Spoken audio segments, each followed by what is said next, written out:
नमो नमः। एतावत्पर्यन्तं वयं प्रथमपाठस्य सुभाषितानाम् उच्चारणाभ्यासं कृतवन्तः। अधुना प्रत्येकं सुभाषितस्य अर्थं जानीमः। अभी तक हमने सुभाषितों का उच्चारणाभ्यास किया। अभी प्रत्येक सुभाषित का अर्थ जानते हैं। तो जैसे कि हमारा प्रथम सुभाषित था, गुणाः गुणज्ञेषु गुणा भवन्ति, ते निर्गुणं प्राप्य भवन्ति दोषाः, सुस्वादुतोयाः प्रभवन्ति नद्यः, समुद्रमासाद्य भवन्त्यपेयाः। जैसा कि हमें पता है, मैं पहले भी इसका चर्चा किया हूँ कि सुभाषित जो है वो पद्य रूप है। तो पद्यों में पद छंद का हिसाब से होते हैं। जो उनकी शब्द संयोजन किया गया होता है वो छंद के आधार से किया गया होता है। जैसा हम गद्य में देखते हैं क्रमबद्ध रूप से लिखा गया होता है, वैसी व्यवस्था पद्यों में सुलभ नहीं है। उसी कारण जो पद्यों का अर्थकरण है वो जटिल होता है, और उस अर्थकरण को सरल बनाने के लिए हमें क्या करना होता है ना, पद्यों को गद्य का रूप देना होता है। और उस गद्य रूप को ही हम अन्वय के नाम से जानते हैं, जिसे क्रमबद्ध लेखन, कर्ता कर्म क्रिया आदि को सजा के लिखना, ऐसा हम बोल सकते हैं। तो उस अन्वय को करने से पहले हमें प्रत्येक पद्यों में कौन कौन से पद हैं वो जान लेना ज़रूरी है।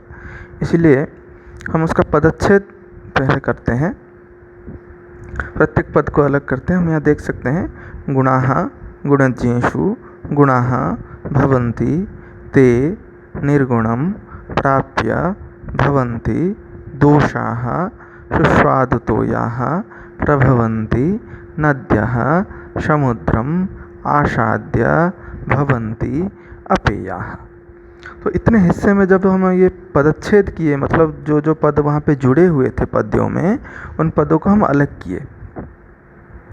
तो उनमें से हम देख सकते हैं कि क्या था हमारा ना, समुद्रम आसाद्य, ये दोनों पद मिलके समुद्रम आसाद्य ऐसा रूप बना हुआ था। वैसे ही भवन्ति अपेयाः, ये दोनों पद मिलके भवन्त्य पेयाः ऐसा रूप बना हुआ था। तो यही उसका संधि विच्छेद भी हम मान सकते हैं। भवन्ति अपेयाः भवन्त्यपेयाः, समुद्रमासाद्य समुद्रमासाद्य। और बाकी लगभग समान ही थे। क्वचित निर्गुणम आदि में जो अनुस्वार बन गया था, अन्यथा गुणाः, इसमें से द्वितीय गुणाः में विसर्ग का लोप था। ये कुछ चीज़ें थे, लेकिन जब हम पदच्छेद कर देते हैं तो प्रत्येक पद का वास्तव स्वरूप हम ले आते हैं उसका, बिना कोई संधि के। तो इसी तरह इन पदों को अगर हम सजा दें, मतलब कर्ता क्रिया आदि ढंग से सजा दें, तो उसका अन्वय हमें मिल जाएगा। जैसा हम देख पा रहे हैं, गुणाः गुणज्ञेषु गुणाः भवन्ति, ते गुणाः निर्गुणं प्राप्य दोषाः भवन्ति, सुस्वादुतोयाः नद्यः प्रभवन्ति, परंतु नद्यः समुद्रमासाद्य अपेयाः भवन्ति। यहाँ पे पुनः नद्यः की अपेक्षा नहीं है। तो क्या बन जाता है ना, गुणाः गुणज्ञेषु गुणाः भवन्ति। जो हमारे गुण होते हैं वो जब किसी गुणज्ञों के, मतलब गुणियों के, जो गुण के ज्ञाता है, गुणज्ञ हैं, गुणियों के संस्पर्श में जब वो गुण आते हैं तो उन गुणों में प्रकर्षता का लाभ होता है, वो उत्कर्षता को लाभ करते हैं, उन गुणों का विकास होता है और वो गुण बने रहते हैं। लेकिन वही गुण जब किसी निर्गुण व्यक्ति के संस्पर्श में आते हैं तो वो निर्गुण व्यक्ति के संस्पर्श में आने के कारण वो गुण क्रमशः दोष में परिवर्तित हो जाते हैं। मतलब जो हमारे अंदर सद्गुण होते हैं उनमें विकार घटता है, क्योंकि हम जैसी हमारी संगति होती है वैसे ही हमारे गुणों की परिवर्तन होता रहता है। इसीलिए अगर हम गुणियों के संस्पर्श में आएंगे तो गुणों का विकास होगा और वो गुण बने रहेंगे। लेकिन अगर निर्गुण के संस्पर्श में आ गए, अगुणियों के संस्पर्श में आ गए, तो हमारे वो गुण क्रमशः दोष में बदल जाएंगे। जो उन निर्गुण व्यक्तियों में जो दोष होता है, हम भी क्रमशः उसी स्वभाव को अपनाने लगेंगे। जैसे कि सुस्वादु तोयाः नद्यः प्रभवन्ति, हम जानते हैं कि नदी के जो जल होते हैं वो क्या होते हैं, अत्यंत स्वादु युक्त होते हैं, मधुर होते हैं। परंतु वही मधुर जल, वही नदी के जल जब समंदर में मिल जाते हैं, जब वो समंदर को प्राप्त करते हैं, तभी वो मधुर जल क्रमशः क्या होते हैं, लवणाक्त बन जाते हैं और वो अपेय बन जाते हैं, पीने लायक नहीं रहते हैं, वो अपेय हो जाते हैं। पेय पीने लायक, अपेय पीने लायक नहीं रह जाते हैं, क्योंकि जब तक वो जल गुणी के संस्पर्श में थे, मतलब नदी एक गुणी है, उसका स्वभाव भी है कि मधुर जल को बहाना, और जब तक वो मधुर जल उसका उत्तम गुण है, जल का उत्तम गुण मधुरता है, और जब तक वो मधुर जल एक गुणी नदी के पास में था तब तक वो मधुर बना था। लेकिन जैसे ही वो समुद्र रूपी निर्गुण, जिसमें मधुरता नहीं है, जिसके जल में कोई मधुरता नहीं है, उस निर्गुण के संस्पर्श में आ गया, तो उसका भी क्रमशः से वो मधुर जल भी और मधुर ना रहा, वो भी क्रमशः लवणाक्त हो गया, नमकीन हो गया, और वो पीने लायक नहीं रहा फिर। इसी तरह जैसे अगर कोई गुणी व्यक्ति निर्गुण के संस्पर्श में आ जाता है तो वो भी क्रमशः वैसा ही निर्गुण बन जाता है। इसी का विस्तार से चर्चा आगे है। प्रत्येक पद का अन्य हो जाने का प्रत्येक पद का अर्थ यहाँ पे दिया गया है। शब्दार्थ गुणाः, गुण इस मूल शब्द से, अकारांत पुल्लिंग शब्द से प्रथमा विभक्ति बहुवचन है। गुणाः नाम धर्मः, स्वभावः, वैशिष्ट्यम। तथा गुणज्ञेषु, गुणज्ञ ये मूल शब्द है और उससे सप्तमी विभक्ति बहुवचन है, पुल्लिंग है। बालक जैसे बालकेषु, वैसे गुणज्ञ से गुणज्ञेषु नाम गुणयुक्त जनेषु। गुणयुक्त जन कौन है, वही गुणी, गुणीषु ऐसा भी हम बोल सकते हैं। भवन्ति भू धातु से लट लकार प्रथम पुरुष बहुवचन है, नाम संति होते हैं। ते तद शब्द से सर्वनाम, तद शब्द सर्वनाम शब्द है, पुल्लिंग प्रथमा विभक्ति बहुवचन है। उसका मतलब ते गुणाः, यहाँ पे ते ये जो सर्वनाम पद किसके लिए प्रयुक्त किया गया है, गुण के लिए प्रयुक्त किए गए हैं। वे ऐसा अर्थ है, वे कौन, ना वे गुण। निर्गुणम, निरुपसर्ग पूर्वक गुण शब्द से, गुण ये अकारांत पद है, निर्गुण रूप बन जाता है, और पुल्लिंग द्वितीय विभक्ति एक वचन में निर्गुणम, गुणहीनम, अगुणी ऐसा अर्थ है, अगुणिनम, गुणहीन व्यक्ति को। तथा प्राप्य प्रउपसर्ग आप धातु ल्यप प्रत्यय मिल जाके प्राप्य बन जाता है, मतलब लब्ध्वा, मिलित्वा, मिलकर ऐसा अर्थ है। तथा दोषाः, दोष शब्द अकारांत पुल्लिंग प्रथमा विभक्ति बहुवचन, दुर्गुणाः अनिष्टफलम् इत्यर्थः। सुस्वादुतोयाः, सुस्वादुतोया ऐसा आकारांत स्त्रीलिंग शब्द है, बालिका शब्द के भांति रूप बन जाएगा प्रथमा विभक्ति बहुवचन में। सुस्वादुतोयाः, स्वादिष्ट जलयुक्ताः, मधुर जलयुक्ताः, स्वादयुक्ताः, स्वादु जलयुक्ताः इत्यर्थः। तोय नाम जलम, सुस्वाद नाम स्वादिष्ट। तो सुस्वादु है तोय जिसका, वो सुस्वादु तोया, इस हिसाब से ये बना है।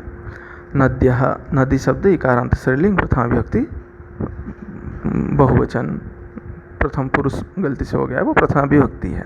नदी शब्द स्त्रीलिंग प्रथमा विभक्ति बहुवचनम। नद्यः नाम सरितः, तरंगिण्यः, सरित शब्द से सरितः रूप है, प्रथमा विभक्ति बहुवचन है। नद्यः नदियाँ अर्थ है। प्रभवन्ति प्रउपसर्ग भू धातु लट लकार प्रथम पुरुष बहुवचन, बहन्ति इत्यर्थः, वहाँ से बहते हैं। या फिर दूसरा अर्थ प्रभवन्ति का उत्पद्यन्ते, उत्पन्न होते हैं, वहाँ से निकलते हैं ऐसा अर्थ है। समुद्रम, समुद्र अर्थात समुद्र शब्द है अकारांत पुल्लिंग द्वितीय विभक्ति एक वचन है, जलधिम सागरम इत्यर्थः। आसाद्य, आ उपसर्ग सद धातु से णिच प्रत्यय बन के, णिच प्रत्यय और ल्यप प्रत्यय होने से रूप बन जाता है आसाद्य, और उसका अर्थ होता है प्राप्य। ये णिच जो होता है वो प्रेरणार्थक होता है, और ल्यप जो है उससे क्या है, अपरिसमाप्ति अर्थ है। हम प्रत्ययों का अर्थ समझते समय उसे समझेंगे। उपसर्ग युक्त धातुओं से ल्यप प्रत्यय होता है, उपसर्ग रहितों से त्वा। जैसे हम बोलते हैं खाकर, पीकर, आकर, जाकर, वैसे ही आसाद्य मिलकर ऐसा अर्थ है उसका। प्राप्य, अपेयाः, नौपेयाः, अपेयाः, अपेया ऐसे आकारांत स्त्रीलिंग शब्द का प्रथमा विभक्ति बहुवचन है। पातुम अयोग्याः, पीने लायक नहीं है वो, तो इस तरह ये शब्दार्थ तो हो गए। गुणाः ये विशेष्य पद है, ते ये विशेषण पद है, नद्यः ये विशेष्य है, शुष्वाद तोयाः और अपेयाः उसके विशेषण है। तो वैसे ही श्लोके सुस्वाद तोयाः इत्यत्र तोयाः विशेषणम स्त्रीलिंगे प्रयुक्तम तोयमिति नपुंसकलिंगम। यह सुस्वाद तोयाः ये समस्त पद होने के कारण यहाँ पे प्रयोग स्त्रीलिंग का हुआ है, और केवल अगर तोय शब्द का हम अगर प्रयोग करेंगे तो वो तोय केवल नपुंसक में होता है, तोयम में स्वरूप उसका बनता है। अभी देखते हैं जो हमने अर्थ पहले से समझा था, अभी प्रश्नोत्तर के माध्यम से हम प्रत्येक पद का यहाँ पे कैसे हम पा सकते हैं देखते हैं, और उसका अर्थ भी हो जाएगा। गुणाः केषु सद्गुणाः भवन्ति, गुणाः गुणज्ञेषु सद्गुणाः भवन्ति।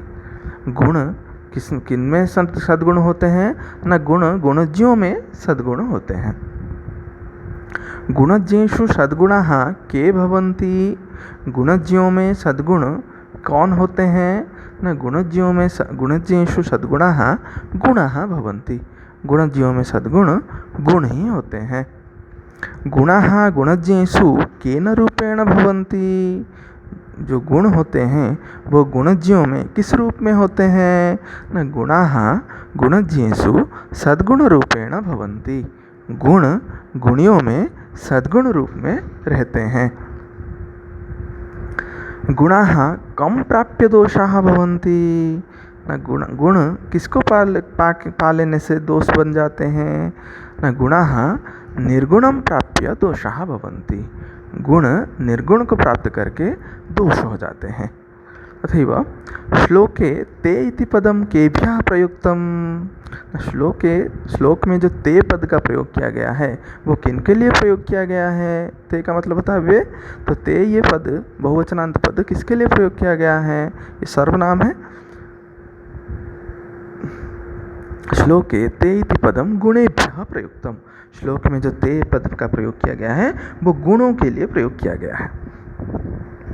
काः प्रभवन्ति, तो इस इतना अंश अगर हम देखेंगे तो हमें इतने अंश में पूरा मिल चुका है। गुणाः गुणज्ञेषु सद्गुणाः भवन्ति, गुणज्ञेषु सद्गुणाः गुणाः भवन्ति, गुणाः गुणज्ञेषु सद्गुणरूपेण भवन्ति, गुणाः निर्गुणं प्राप्य दोषाः भवन्ति।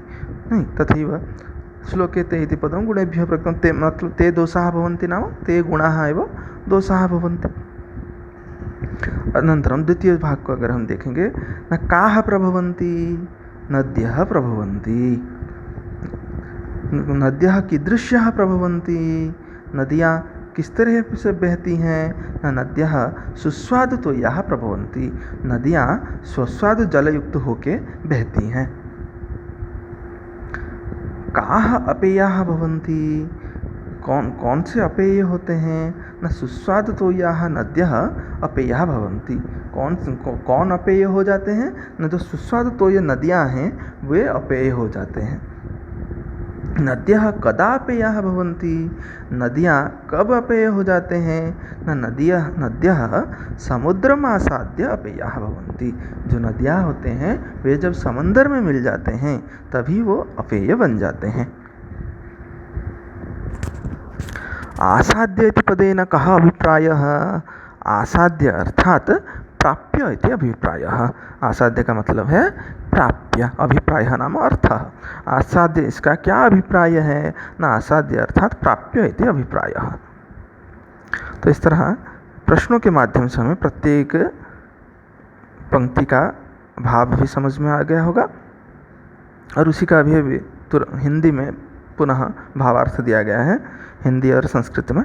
प्रथमं संस्कृत भावार्थः, गुणाः गुणिजनेषु सद्गुणाः भवन्ति, परन्तु तेव गुणाः निर्गुणं जनं प्राप्य दोषाः भवन्ति, यथा नदीनां जलं यावत्पर्यन्तं नदीषु भवति तावत्पर्यन्तं तज्जलं मधुरं पातुं च योग्यं भवति, परन्तु तदेव जलं यदा समुद्रे पतति तर्हि तज्जलं पातुं योग्यं न भवति।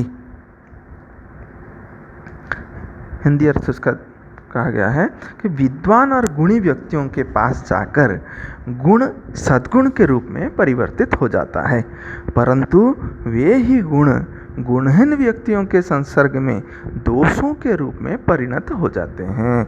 यथा नदियों में मधुर स्वाद वाला पीने योग्य जल प्रवाहित होता है, परंतु वही जल समुद्र के जल में मिल जाता है तो खारा हो जाता है तथा पीने योग्य नहीं रहता। इसी की चर्चा हम सबसे पहले किए। वही फिर आंग्ल अर्थ उसका अंग्रेजी में मीनिंग देता है, the flowing water in the river is sweet and drinkable, once it reaches sea it acquires salty nature and hence becomes undrinkable. Similarly, qualities a person remain a virtue in good company and they turn evil in bad company. इसी तरह प्रथम सुभाषित का ये अर्थ समाप्त होता है। तो क्या बन जाता है ना, गुण व्यक्ति गुणियों के संस्पर्श से आने से गुणी रहते हैं, लेकिन वही गुण जब निर्गुण व्यक्तियों के संस्पर्श से आते हैं तो वो अवगुण में परिवर्तित हो जाते हैं उन निर्गुणों के स्वभाव के कारण। जैसे कि नदियाँ पहले मधुर जल युक्त होती हैं, लेकिन वे जब समुद्र में मिल जाते हैं और समुद्र में मिलने के बाद वो नमकीन बन जाती हैं और पीने लायक नहीं रहती। अभी द्वितीय सुभाषित की ओर चलते हैं। साहित्य संगीत कला विहीनः साक्षात् पशुः पुच्छ विषाणहीनः तृणं न खादन्नपि जीवमानः तद्भागधेयं परमं पशूनाम्। अत्रापि पदच्छेदः कथमिति पश्यामः। कैसा यहाँ पे पदच्छेद है, प्रत्येक पद को अलग करके देखते हैं। साहित्य संगीत कला विहीनः, ये पद हमें देखने में बड़ा लग रहा है लेकिन है एक ही, क्योंकि समास है, इसमें समास होने के कारण वो एक पद बन गया है। साहित्य संगीत कला विहीनः साक्षात् पशुः पुच्छ विषाणहीनः तृणं न खादन् अपि जीवमानः तत् भागधेयं परमं पशूनाम्। ऐसा इसका प्रत्येक पद का अलग किया गया। यहाँ पे हम देख सकते हैं ज़्यादा कुछ अंतर नहीं है, केवल खादन और अपि ये मिल के खादन्नपि ऐसा था, तत् भागधेयम ये मिल के यहाँ पे तद्भागधेयम था, और साक्षात पशु ये संधि तो नहीं है, संयोग के कारण त आधा हो गया था। इसी तरह ये पदच्छेद हमने किया, प्रत्येक पद को हमने अलग अलग कर दिया यहाँ पे। अभी इन पदों को व्यवस्थित करके पुनः इसका अन्वय देखते हैं। यह मनुष्यः साहित्य संगीत कला विहीनः अस्ति सः पुच्छ विषाणहीनः साक्षात् पशुः इव अस्ति तृणं न खादनपि सः जीवमानः अस्ति तत्पशूनां परमं भागधेयम् अस्ति। यहाँ पे हम देख सकते हैं अन्वय में कुछ शब्द हमें बंधनी में दिखाई दे रहे हैं। वो सारे शब्द बंधनी में जो भी शब्द हैं वो शब्दों को हम क्या किए हैं ना, इस पद्य में प्रयोग नहीं किया गया है, लेकिन अर्थकरण करने के लिए उनका हमें यहाँ पे आश्रय लेना पड़ा है। तो जहाँ जहाँ भी हम देखते हैं कि अन्वय में बंधनी के मध्य में शब्द दिखते हैं हमें, मतलब वो उस पद्य में प्रयोग नहीं किए गए हैं, लेकिन प्रासंगिकता की दृष्टि से उन शब्दों का यहाँ पे आहरण किया गया है। तो क्या बोलता है ये ना, यह मनुष्य, जो मनुष्य साहित्य संगीत कला आदियों से विहीन होता है, जिसके पास साहित्य संगीत कला आदि गुण नहीं होते हैं, वैसा मनुष्य क्या होता है ना, सह पुच्छ विषाणहीनः साक्षात् पशु इव अस्ति। वैसे मनुष्य जिनके पास साहित्य संगीत कला आदि गुण नहीं होते हैं, वे पुच्छ और विषाणहीन, बिना पुच्छ और सींग के, बिना पूंछ और सींग के पशुओं के भांति होते हैं, क्योंकि वे मनुष्य रूपी तो है लेकिन वे पशुओं के भांति हैं जिनका ना पूंछ है ना ही सींग है। तो ऐसे इसमें जो साहित्य संगीत कला आदियों से विहीन व्यक्तियों की निंदा की जा रही है, इसीलिए उससे विहीन व्यक्तियों को पुच्छ विषाणहीन पशुओं के भांति माना जा रहा है। क्योंकि जैसे एक व्यक्ति में, पशु में अगर पुच्छ और विषाण नहीं है तो उसे हम अपूर्ण मानते हैं। हम कोई भी अगर देखते हैं एक चतुष्पदी जा रहा है, कोई पशु जा रहा है और उसके सींग ना हो या फिर पूंछ ना हो, तो वो क्या है, अपूर्ण दिखता है, उसकी वास्तव शोभा नहीं आती है। वैसे मनुष्य उस पशु के भांति है जिसके पास ना पूंछ है और ना ही सींग है। कैसा मनुष्य? न जो इन गुणों से विहीन होता है, जिसमें साहित्य की क्षमता नहीं है, ना ही संगीत का ज्ञान है, ना ही कला आदियों का कोई ज्ञान है, वैसे व्यक्ति। अन्यत् किं न तृणन्न खादनपि सह जीवमानः अस्ति तत् पशूनां परमं भागधेयम् अस्ति। लेकिन और वे मनुष्य रूपी पशु तृण ना खा के जी लेते हैं। मनुष्य है भाई, तृण नाम घास, घास कैसे खाएगा? तो वे मनुष्य रूपी पशु घास ना खा के जीते हैं, ये उन पशुओं का परम सौभाग्य होता। नहीं तो बेचारे पशुओं के लिए कुछ ना बचता, वो घास खाने के लिए भी नहीं छोड़ते, क्योंकि ऐसे मनुष्य रूपी पशु जिनके पास साहित्य संगीत कला आदि गुण नहीं है, ऐसे इस संसार में बहुत से विचरण कर रहे हैं, और वे अगर तृण खा लेते तो बेचारे पशुएं क्या खाते? इसलिए ये उन पशुओं का सौभाग्य है कि वे तृण नहीं खाते। इस तरह उनकी पूर्णतः निंदा की गई है। उसी का हम विस्तार आगे देखते हैं। आगे प्रतिपद का अर्थ देखेंगे, फिर हिंदी भावार्थ, संस्कृत भावार्थ आदि। प्रतिपद साहित्य संगीत कला विहीनः, साहित्यं संगीतं कलां च साहित्य संगीत कलाः ताभिः विहीनः साहित्य संगीत कला विहीनः। यहाँ पे ऐसा समास बना हुआ है, द्वंद्वगर्भक तृतीया तत्पुरुष समास है। साहित्य संगीत और कला, साहित्य संगीत कला, साहित्य संगीत कलाओं से विहीन, साहित्य संगीत कला विहीन। ऐसा पहले द्वंद्व समास बना है, फिर उसके बाद तत्पुरुष है। तो इसका सामूहिक अर्थ बन जाता है ना, साहित्य संगीत कला आदियों से विहीन व्यक्ति। ये साहित्य संगीत कला विहीन, ऐसा पूरा एक मूल शब्द उसमें बनेगा, और ये पुल्लिंग होने के कारण प्रथमा एक वचन में बालक के भांति साहित्य संगीत कला विहीनः, ऐसा उसका रूप बन जाएगा। साहित्यमिति अकारांत नपुंसकलिंगम प्रथमा विभक्ति एकवचनम, काव्यम नाटकम गीतम इत्यर्थः। संगीत इति अकारांत नपुंसकलिंगः प्रथमा विभक्ति एकवचनम, संगीत विद्या। तथैव कला नाम कला इति आकारांत स्त्रीलिंग शब्दः प्रथमा विभक्ति एकवचनं, शिल्पं नृत्यं चित्रम् अभिनय भिन्नाः कलाः सन्ति।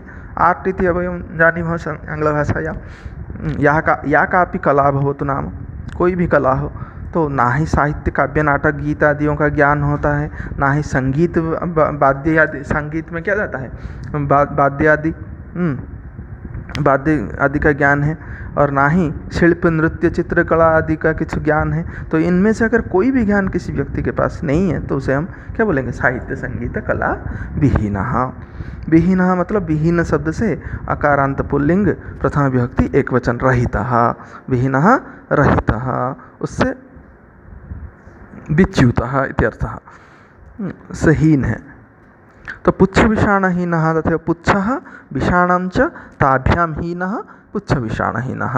पुच्छ और विषाण, पुच्छ विषाण, उन दोनों से हीन, पुच्छ विषाण हीन। यहाँ पे भी द्वंद्वगर्भक तत्पुरुष समास है। तो पुच्छ और विषाण से जो हीन है वो पुच्छ विषाणहीन, ऐसा हम समझेंगे, अभी समास हमारा नहीं है। पुच्छ विषाणहीन अकारांत पुल्लिंग शब्द है, और उससे प्रथमा एक वचन में बन गया पुच्छ विषाणहीनः, बालक शब्द के भांति। पुच्छ इति अकारांत पुल्लिंग शब्दः प्रथमा विभक्ति एकवचनं, लांगुलम इति अर्थः। हिंद्यां पूंछ इति, संस्कृत में लांगुलम, लांगुल में ओडिया रे कहुचे सेमती पूंछ, हिंदी में पूंछ, पुच्छः।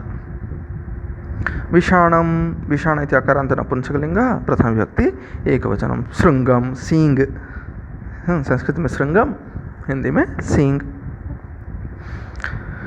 हीनः, हीन इति अकारांत पुल्लिंगः प्रथमा विभक्ति एकवचनं, रहितः इति अर्थः। तो पुच्छ विषाण आदि से हीन। साक्षात ये एक अव्यय पद है, वस्तुतः प्रत्यक्षम, प्रत्यक्ष रूप से, ऐसा उसका अर्थ है। पुनः पशु, पशु ये उकारांत पुल्लिंग शब्द है, प्रथमा विभक्ति एक वचन है। जंतु विशेषः यथा मूषक बिडाल आदि कुकुर आदि सारे पशु हैं, चतुष्पदी हैं। तृणम, तृण इति अकारांत नपुंसकलिंगम प्रथमा विभक्ति एक वचनं, घासः, घास ये अर्थ है। फल शब्द के भांति रूप है तृणम। न यह अव्यय पद है, नहीं, नहीं ये संस्कृत पद है, नहीं है तो हिंदी है, नहीं संस्कृत पद है। खादन, खाद धातु से शत्रु प्रत्यय, प्रथम पुल्लिंग में प्रथम विभक्ति एक वचन। भक्षयन इत्यर्थ, खाते हुए। ये शत्रु प्रत्यय होता है, ये कर्तृ अर्थ में होता है, कर्ता अर्थ में, वर्तमान काल में कर्ता अर्थ में होता है। वर्तमान काल अर्थ रहित है ये प्रत्यय। खाऊ खाऊ व खाते हुए, ऐसा जाऊ जाऊ व जाते हुए, ऐसा सारे अर्थ है उसके। अपि भी अव्यय पद है। जीवमानः जीव धातु से सानच प्रत्यय है और पुल्लिंग प्रथम विभक्ति एक वचन है। जीवितः अस्ति इत्यर्थः। ये भी सानच प्रत्यय, ये भी वर्तमान अर्थ में होता है। पुनः तत् सर्वनाम शब्द है, नपुंसकलिंग प्रथम विभक्ति एक वचन है, अर्थात तृणम अखादन अपि।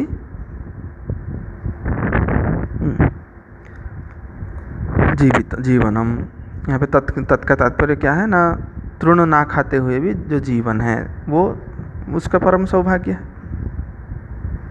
पशु नाम, पशु ये उकारांत पुल्लिंग है, षष्ठी विभक्ति बहुवचन है। जंतु नाम इत्यर्थः। परमम, परम शब्द से अकारांत नपुंसकलिंग प्रथम विभक्ति एक वचन में परमम, परम अत्यधिकम इत्यर्थः। भागधेयम सौभाग्यम, भागधेय शब्द से अकारांत नपुंसकलिंग प्रथम विभक्ति एक वचन में सौभाग्यम। इस तरह प्रत्येक पद का ये अर्थ है, लिंग विभक्ति वचन आदि तथा अर्थ है, जैसा हम पहले से भी लिखते आए हैं। यहाँ पे हमें दो चीज़ें ध्यान में आ सकता है, मन में शंका हो सकती है, सर ये शत्रु क्या है, सानस क्या है। तो ये प्रत्यय अभी हमारे नहीं है, तो जब आएगा हम उसको पढ़ेंगे। हम खाली अभी के लिए जान लेंगे ये शत्रु प्रत्यय और सानस प्रत्यय, ये दोनों कर्ता अर्थ में, वर्तमान काल के अर्थ में होते हैं और इन दोनों का अर्थ समान है। खाऊ खाऊ, जाऊ जाऊ, हंसू हंसू, खाते हुए, जाते हुए, ऐसा उसका अर्थ है हिंदी और उड़िया में।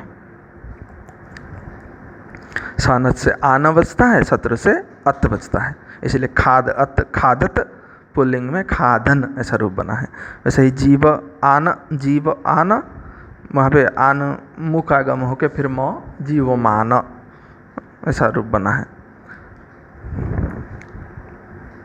जाके आगे देखते हैं, प्रश्नोत्तर के माध्यम से भाव का बोध कराते हैं। न पशु इव कह भवति, पशु के भांति कौन होता है। न साहित्य संगीत कला विहीनः जनः पशु इव भवति, साहित्य संगीत कला आदि से विहीन व्यक्ति पशु के भांति होता है। पुनः साहित्य संगीत कला विहीनः जनः कीदृशः पशुः भवति, साहित्य संगीत कला से विहीन व्यक्ति कैसा पशु होता है।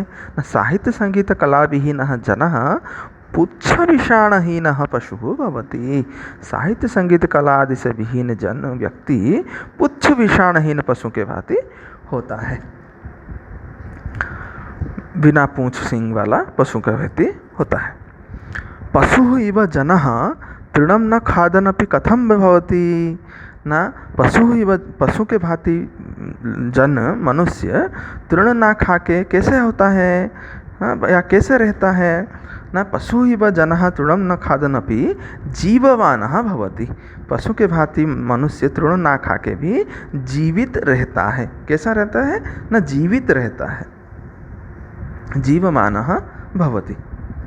परमं भागधेयं केषाम् अस्ति, परमं भागधेय किनका है। न परमं भागधेयं पशूनाम् अस्ति, परमं भागधेयं पशूनाम अस्ति, परम भागधेय परम सौभाग्य पशुओं का है। किमर्थम पशूनाम भागधेयम अस्ति, किस लिए पशुओं का सौभाग्य है। न साहित्य संगीत कला विहीनः सः पशुः तृणं न खादति, अतः पशूनाम परमं भागधेयम अस्ति, येन पशूनाम भोजनं रक्षितं भवति। न साहित्य संगीत कला से विहीन जो मनुष्य रूपी पशु है वो तृण नहीं खाता है, अतः पशुओं का ये परम सौभाग्य है, जिसके कारण क्या होता है न पशुओं का भोजन सुरक्षित रहता है, रक्षित रहता है। अन्यथा वे मनुष्य रूपी पशु अगर सारा कुछ खा जाते तो ये बेचारे पशु हैं क्या खाते। इसका संस्कृत भावार्थ पश्यामः। यः मानवः काव्यं संगीतं शिल्पम् अभिनयं वा न जानाति सः मानवः पुच्छं विषाणं च विना अपि वस्तुतः पशुः एव अस्ति। इदं पशूनां परमं सौभाग्यम् अस्ति यत् सः पशुः एव घासं न खादित्वा अपि जीवति। अनेन पशूनां भोजनं रक्षितं भवति। हिंद्यां भावार्थः न जो मनुष्य काव्य संगीत शिल्प अभिनय आदि कलाओं को नहीं जानता वह मनुष्य पूंछ और सींगों से रहित होने पर भी साक्षात पशु ही है। यह पशुओं का बहुत बड़ा सौभाग्य है कि वह घास न खाकर भी जीवित है। इससे पशुओं के भोजन की सुरक्षा हो गई है। अधुना आंग्लार्थः न the person who is bereft of literature, music and arts is evidently an animal without a tail or horns. That such person survives without grazing grass is a good fortune of the actual animals. तो इस तरह इस सुभाषित में क्या किया गया है ना, साहित्य संगीत कला आदि से विहीन व्यक्तियों का निंदा की गई है।